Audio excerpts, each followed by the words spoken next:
wonderful system. It was quite an achievement, people say, after the Second World War, and it has delivered a lot. But what to do about the inequalities, poverty, non-availability of schooling, clean drinking water, health facilities and other? For this, I mean, the world is not manageable. We cannot maintain peace over the long run. So there were 17 goals that were identified after the Millennium Development Goals, which could not be achieved. These are Sustainable Development Goals, through which, and there is a region we called South Asia and Southwest Asia, where half of the population of the world lives, and wealth is also being accomplished, but still poverty, poor education, bad health indicators, everything. So what to do about it? How to go about it? It's $1 million question. Every day with this moving scenario, they keep struggling through research and observation to find the new question and redefine and get the answer, for which a very brilliant institute, which is UNESCAP, and we are fortunate that we have today with us the head of office of the UNESCAP South and Southwest Asia, Mikiko Tanaka. Very warm welcome. Thank you so much. Thank you very much for giving us time. Say something on what I have just said as a preamble, and we'll rumble on for more. Right, so many big themes in there, but no, I think the United Nations, and particularly the development arm, that ESCAP, the Economic Social Commission for Asia Pacific, is mandated to support, with many other UN agencies, of course, right? Now we've come to a very interesting, maybe ground-shifting point. But if you look back, the decades of development, which as a concept came out after the Second World War, post-war reconstruction, and then the whole decolonialization. Many countries became independent. So in a way, this concept of nation states at this scale, this is historically unprecedented, right? And then to create a sort of global governance, a parliament with all these countries, 193 now, it's quite an amazing feat.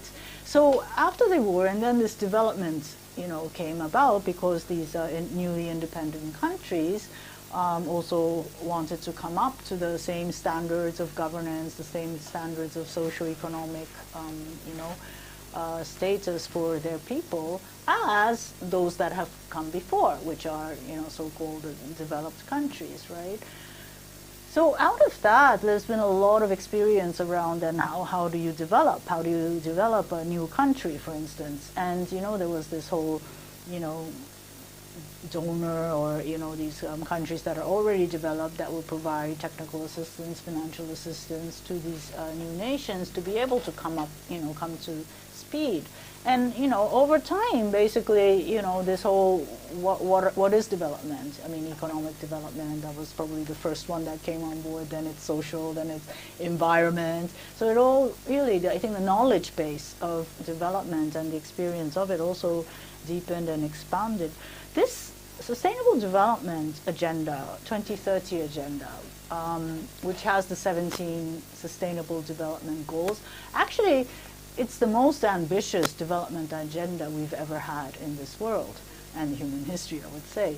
So in 2015, when the UN General Assembly adopted this 2030 agenda, what's new? The fact that it's very comprehensive, and that's why it becomes more complex too, because you have so many difficult too as well. Yeah, and very ambitious, right? You eradicate extreme poverty, even extreme poverty. You have all kinds of relative poverty too. Eradicate hunger. I mean, eradicate in the whole world. That's really, really ambitious, right? Equality, gender equality. I mean, really, really ambitious. I think the other thing which is very important in this Sustainable Development Agenda is rights, human rights. leave no one behind. So it's part of that ambition. When you do development anywhere, you don't leave anybody behind. And the last one, which is really new also, is that it's universal. Up until the MDGs, the Millennium Development Goals, it was about the developing countries developing, and how do the developed countries support that, right? But the SDGs and the 2030 Agenda for Human Sustainable Development, it was for everybody. It was universal. That's new. And probably the realization that, of course, there are issues like the environment, climate change, which require also the developed countries to also play its part in reducing carbon emissions, etc., right? So it's a really big, agenda and very important one, but of course very difficult too at the end of the day. How do you eradicate poverty all around the world, right? Yeah. The wealth is, 80% of the global wealth is amassed with 10% of the population. And most of that 10% lives in global north. And population lives in global south, most of them.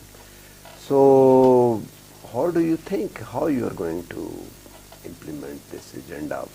Because the wealth is somewhere else, and by and large, as the time is progressing, because of the consumption pattern and production pattern and market mechanism, this equation goes on, and it's going to further, it's going acute by the day.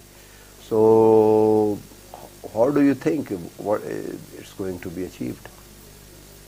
Well, there is some progress, right? I wouldn't say it's zero. Development didn't start with the 2015 agenda. If you take the COVID-19, for instance, pandemic, there was a cooperation. It was total, again, unprecedented crisis all around the world. Yet, through cooperation, through all kinds of efforts, right, at the national level, health services, private sector, governments, somehow we kind of, overcame it. I wouldn't say that it's totally before, like pre-COVID. So I wouldn't say it's totally, not, achieved or progressed. But I think, the point that you raised, that, okay, the inequalities that are also, in a way, systemic. If you look globally, yes. Yes, systemic, yes. Yes, there's a system that's created that is based on, certain countries or certain companies who have, acquired quite a bit of, the wealth and also the know-how and the systems, the networks to be able to sustain that, right? And probably at the expense of those that haven't joined that yet, right? So, and again, the international, the rule-based systems, the conventions, even under the trade, you had the WTO, you had, this was partly to, in a way, create a more level playing field by establishing certain norms, standards, and rules by which all countries should, play by, that would equalize, the economic sphere around the world. So that was an attempt, right? But again, at the end of the day, look, yeah, it is difficult, and there are power dynamics, right, that are not... Yeah, they're power dynamics. They're all connected, the economic, and it's at every level. It's at the global level. Taking part. So UN is trying to invent itself in some way as far as the knowledge, leadership and all that.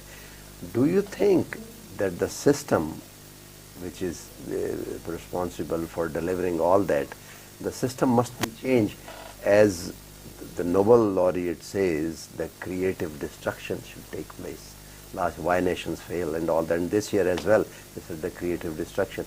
Do you think that creative destruction in UN system is a must before it can deliver? It's already happening. It's already been happening, right? It's not new.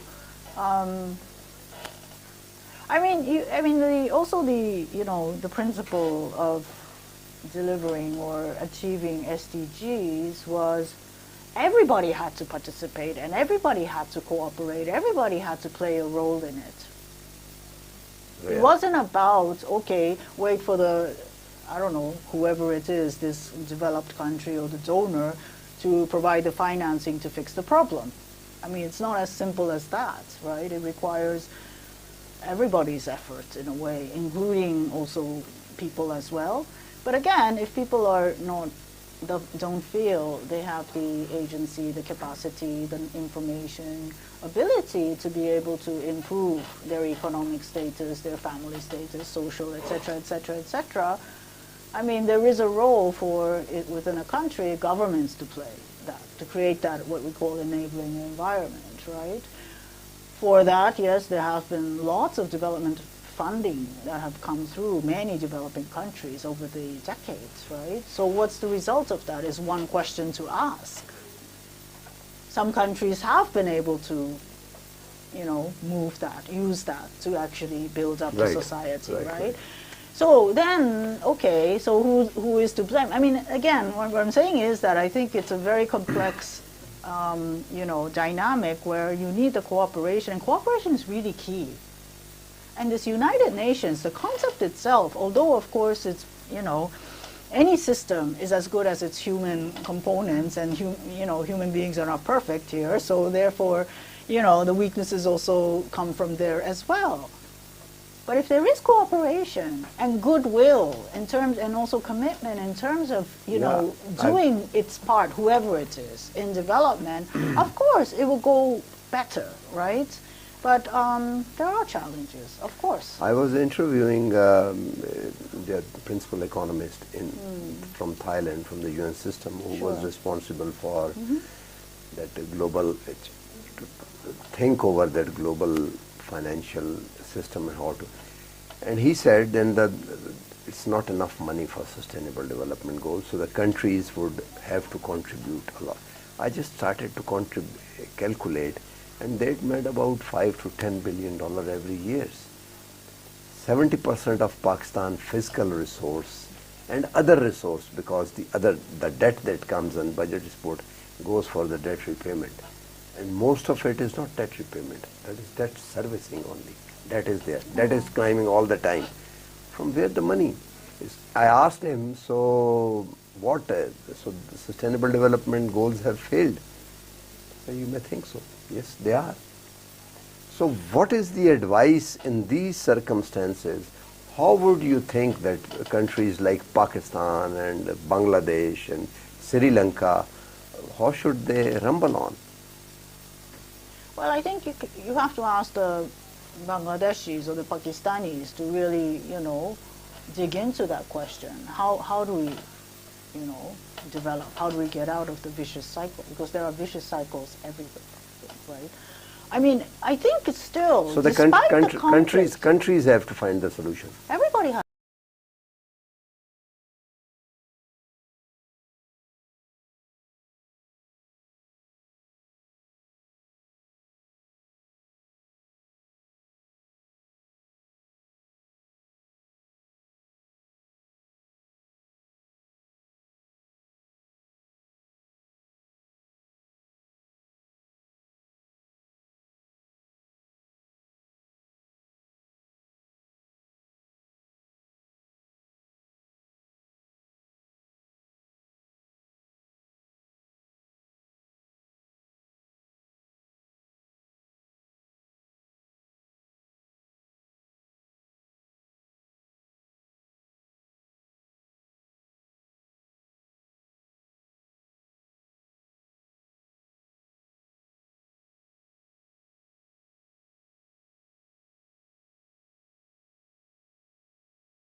So who is the UN? It's 193 member states.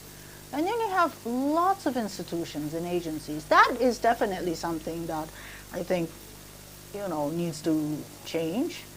So in a way, this UN 80 that, you know, the Secretary General is undertaking, albeit still more kind of, I don't know, more technical than, you know, the optimal strategic, right, is to really reduce the duplications of many agencies, because, you know, there are so many agencies in the UN institutions that provide some kind of development, assistance, right? And they advisory, anything, projects, and they compete Other for things. resources, right?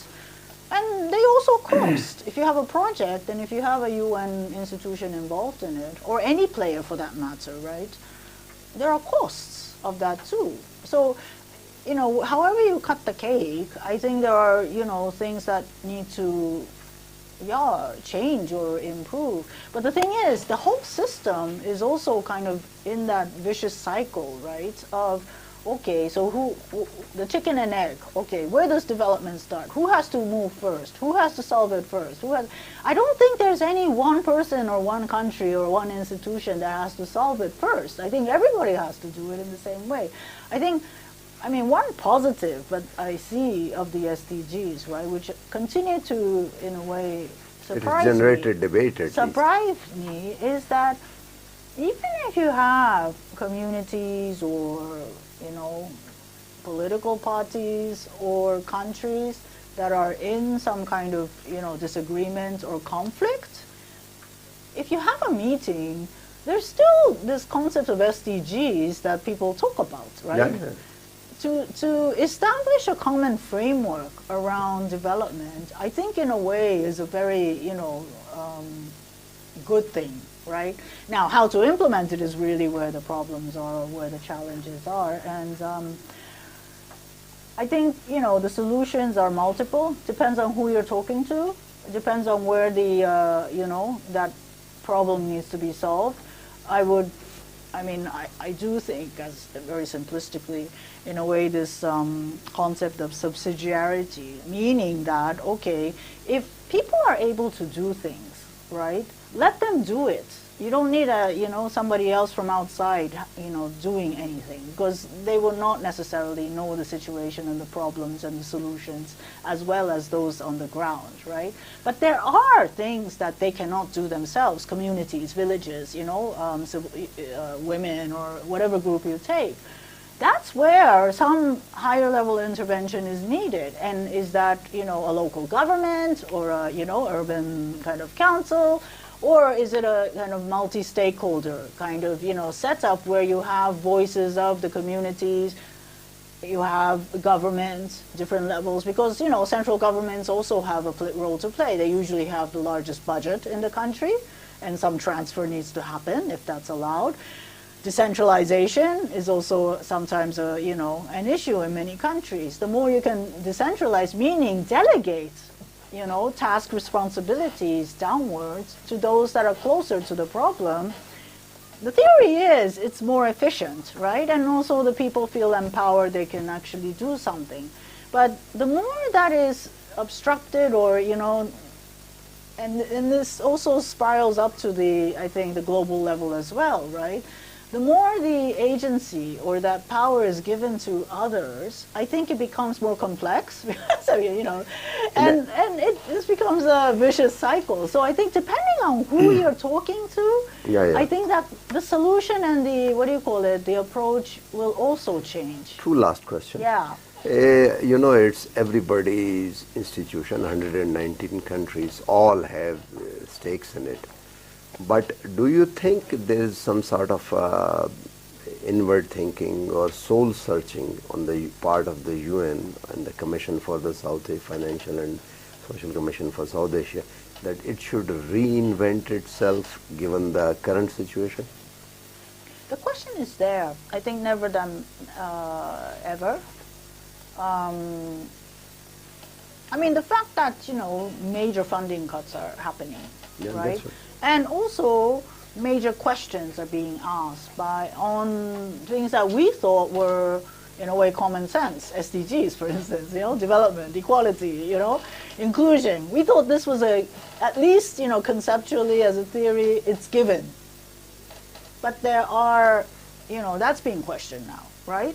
So both in terms of that kind of mandate, the mission, the purpose, what are we working for, as well as the means to do, to do the work, the funding, it's major cuts. So of course, this question is right in the center of then how do we, change? How do we respond? And in the UN universe, it's also quite complex, right? Of course, you have the 193 member states.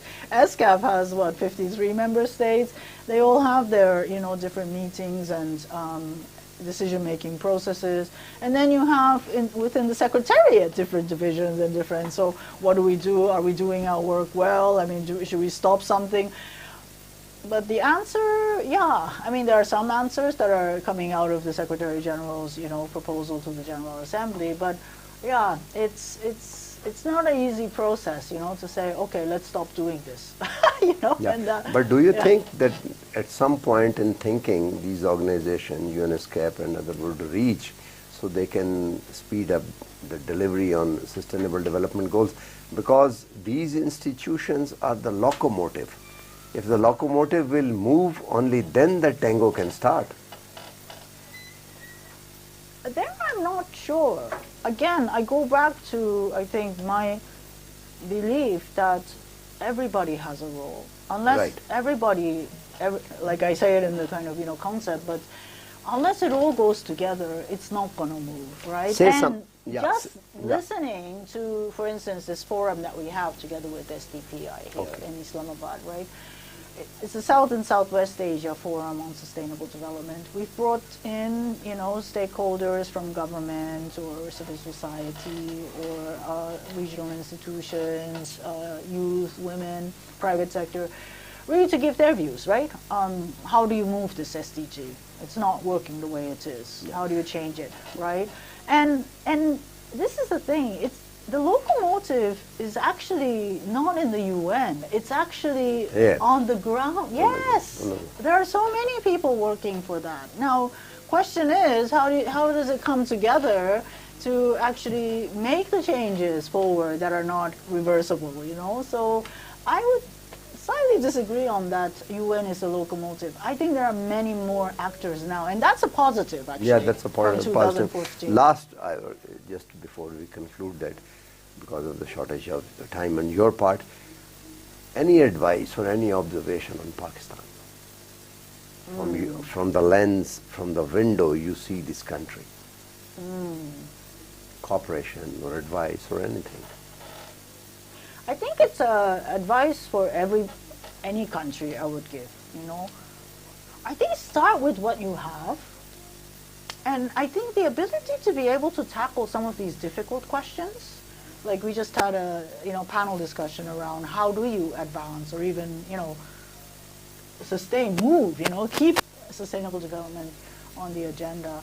And look, there's a lot of knowledge in the government, the bureaucracy, think tanks, civil society, now the youth as well, right? And sometimes, it's very difficult to raise the difficult questions like, okay, governance or, okay, institutions.